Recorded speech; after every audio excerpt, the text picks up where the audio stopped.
สวัสดีค่ะยินดีต้อนรับสู่ช่องชมพู่แฮนดี้คราฟนะคะก่อนรับชมฝากกด Subscribe หรือกดติดตามให้ด้วยนะคะคลิปนี้จะชวนมาถักซองใส่มือถือด้วยวิธีที่ง่ายๆเป็นการถักลายสารนะคะ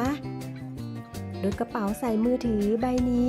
ถักด้วยวิธีที่ง่ายมากมือใหม่ก็ฝึกถักได้นะคะลายสารมีความยืดหยุ่นสวยงามดูมีมิตินะคะถ้าใครชื่นชอบเราก็ไปถักกันเลยค่ะสำหรับซองมือถือใบนี้ไซส์ขนาด8 x 16 เซนติเมตรใช้ไหมอินโดซิลขนาด4 พลายและเข็มทิวลิปสีทองด้านเบอร์ 5 ในการถักนะคะ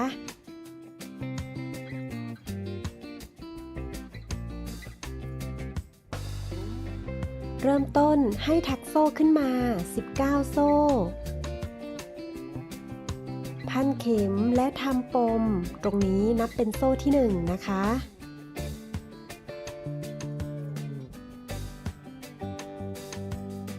ถักโซ่ต่อไปจนได้ครบ19โซ่ค่ะ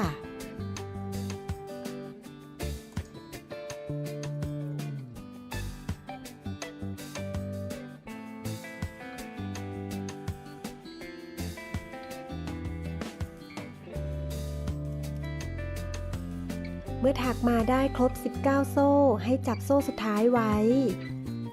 ถักโซ่ต่อขึ้นไปอีก3ครั้งตรงนี้ความสูงจะเท่ากับดับเบิลโครเชต์หรือการถักพอ1คอนะคะกลับมาถักดับเบิลโครเชต์ที่โซ่สุดท้ายที่เราจับไว้นะคะถักดับเบิลโครเชต์ในโซ่ถัดไปค่ะตรงนี้จะมี3หลักต่อกันเรานับหลักโซ่3ด้วยนะคะต่อไป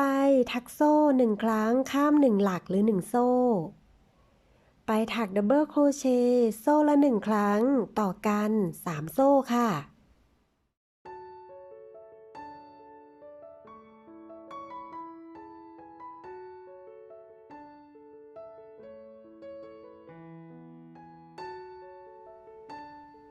ต่อไปถักซ้ำนะคะถักโซ่1ครั้งข้าม1โซ่ไปถักดับเบิลโครเชต์โซ่ละ1ครั้งต่อกัน3โซ่ค่ะ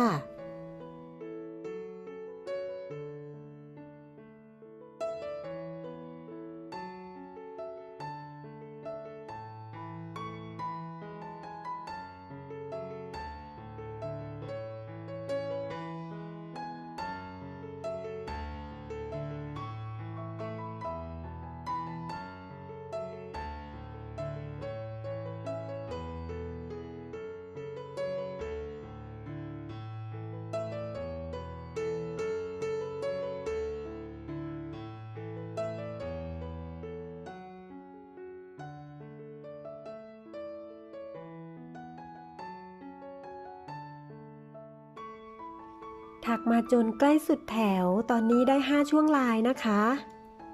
ต่อไปเราจะถักย้อนกลับนะคะโดยหลักแรกของช่วงลายนี้จะอยู่ที่โซ่สุดท้ายนะคะเราก็ข้าม1โซ่ไปถักดับเบิลโครเชต์ที่โซ่สุดท้าย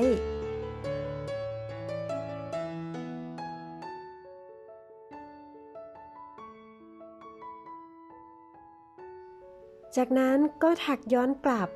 โดยหลักที่2จะอยู่ใน1โซ่ที่เราข้ามไปนั่นเองนะคะต่อไปดับเบิลโครเชต์หลักที่3จะอยู่ฝั่งตรงข้ามกับดับเบิลโครเชต์ของอีกฝั่งนะคะ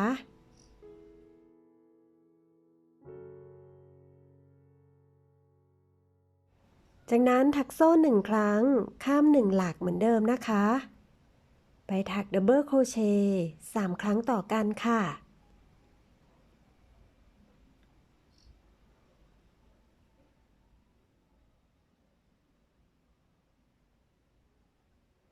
จากนั้นก็ให้เราถักซ้ำไปจนสุดแถวเลยนะคะ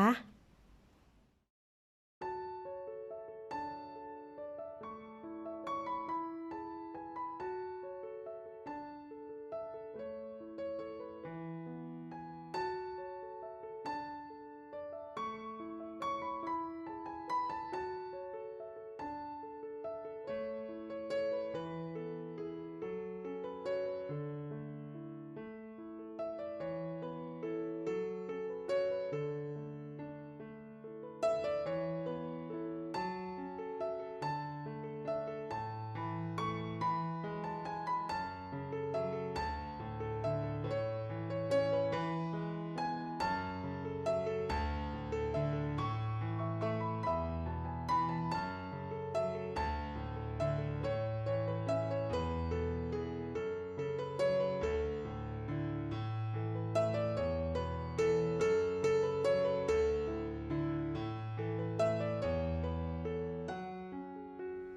เมื่อถักมาจนสุดแถว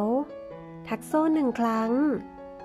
จากนั้นก็ทำการเชื่อมติดแถวโดยการแทงเข็มที่โซ่ที่3ของหลักแรกเกี่ยวไม้ดึงมาลอดห่วงนะคะต่อไปขึ้นแถวที่2ให้เราถักโซ่1 ครั้งแถวนี้จะถักโดยการเกี่ยวหน้านะคะให้วกกลับมาแทงเข็มอ้อมหลักโซ่3ไปเกี่ยวไหมที่ข้างหน้าหลักเกี่ยวไหมขึ้นมาถักลอดทั้ง3ห่วงเพื่อถักลายพอคอหรือ half double crochet นะคะ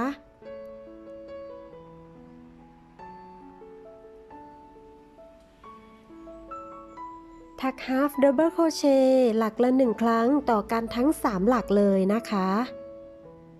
จากนั้นถักโซ่1 ครั้งในช่วงลายถัดไปเราจะถักโดยการเกี่ยวหลังนะคะแทงเข็มอ้อมมาด้านหน้าหลักแล้ววกกลับไปเกี่ยวไหมที่ด้านหลังของหลักนะคะถักเกี่ยวหลังหลักละ1 ครั้งทั้ง3หลักค่ะ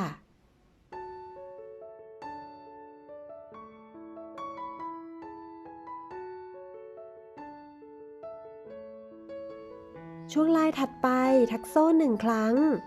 เราก็ถักสลับกันนะคะถักเกี่ยวหน้าและเกี่ยวหลังแบบนี้สลับกันไปจนครบรอบแถวนะคะ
เมื่อถักวนมาจนครบรอบแถวเราก็ทำการเชื่อมติดแถวโดยการแทงเข็มลงไปกลางหลักโซ่1นะคะ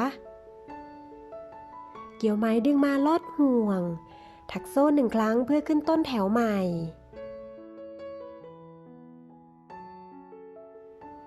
ถักเกี่ยวหน้าลงบนหลักเกี่ยวหน้าทั้ง3หลักนะคะ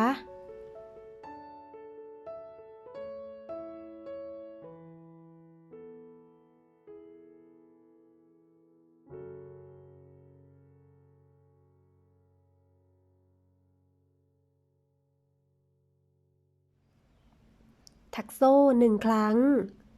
จากนั้นบนหลักของการถักเกี่ยวหลังเราก็ถักเกี่ยวหลังลงไปนะคะ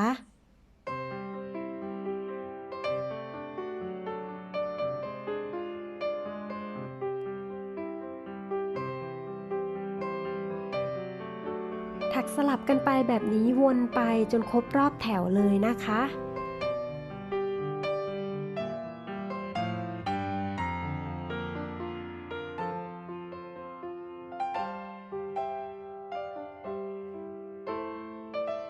ถักเกี่ยวหน้าสลับกับเกี่ยวหลังแบบนี้วนไปจนครบรอบแถว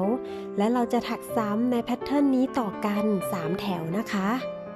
เมื่อถักต่อกัน3 แถวแล้วต่อไปเราจะสลับตำแหน่งเกี่ยวหน้ากับเกี่ยวหลังเพื่อให้เกิดลายสานนะคะ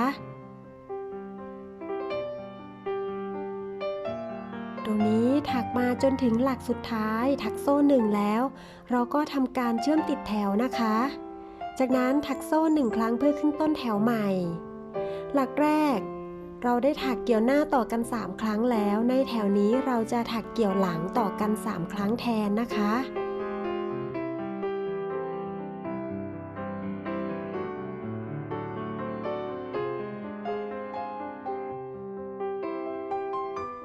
จากนั้นถักโซ่1 ครั้ง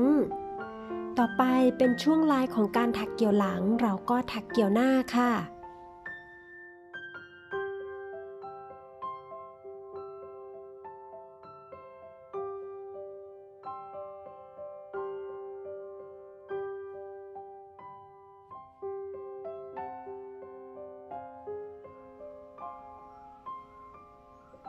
ช่วงลายถัดไปก็ถักเกี่ยวหลังนะคะ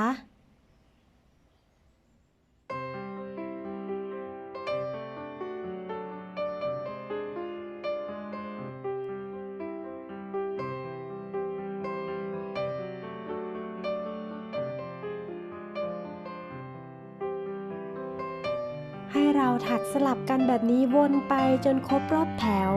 และถักซ้ำด้วยแพทเทิร์นเดิมต่อขึ้นไปอีก3แถวจึงทำการสลับลายเพื่อให้เกิดลายสานนะคะ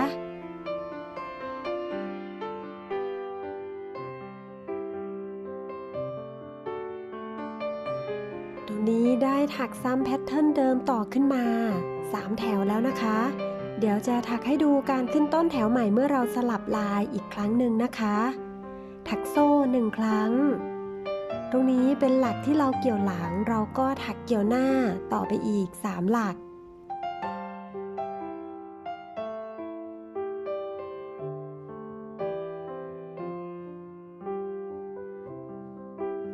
ถักโซ่1ครั้งช่วงลายถัดไปซึ่งเป็นหลักของการถักเกี่ยวหน้าเราก็เปลี่ยนไปใช้หลักเกี่ยวหลังค่ะ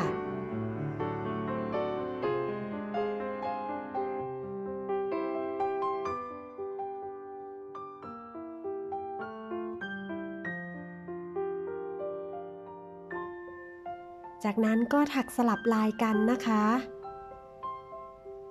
ตรงนี้เป็นช่วงลายการถักสานลายที่3แล้วจะเริ่มมองเห็นภาพพจน์ที่ชัดเจนแล้วนะคะเราก็ถักสลับลายกันแบบนี้ขึ้นไปจนได้ขนาดความสูงของกระเป๋าตามที่เราต้องการเลยนะคะเมื่อถักขึ้นมาได้ขนาดสูงตามที่ต้องการตรงนี้อาจจะต้องถักไปแล้วลองสวมกับตัวมือถือไปด้วยก็ได้นะคะเพราะตัวลายนี้มีความยืดหยุ่นนะคะสำหรับใบนี้ลองสวมดู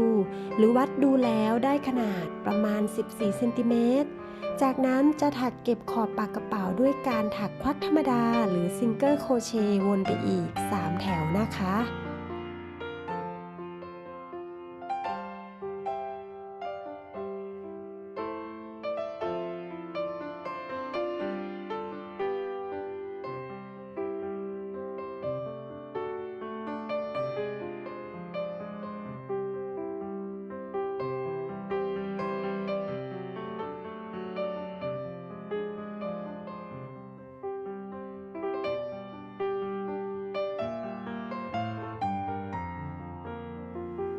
เมื่อถักซิงเกิลโครเชต์ได้ครบ3แถวแล้วก็ตัดปลายไหมและทำการเก็บปลายไหมที่ด้านในของตัวกระเป๋าได้เลยนะคะ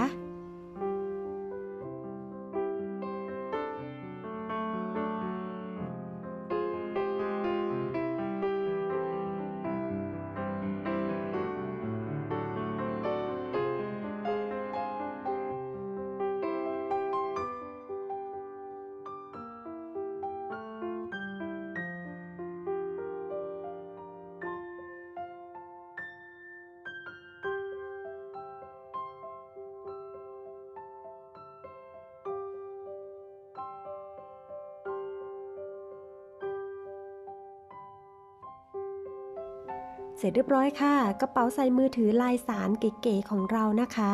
ถักได้ง่ายๆไม่ยุ่งยากใช้เวลาไม่นานเลยแม่แต่ก็หวังว่าเพื่อนๆจะสามารถถักตามกันได้นะคะ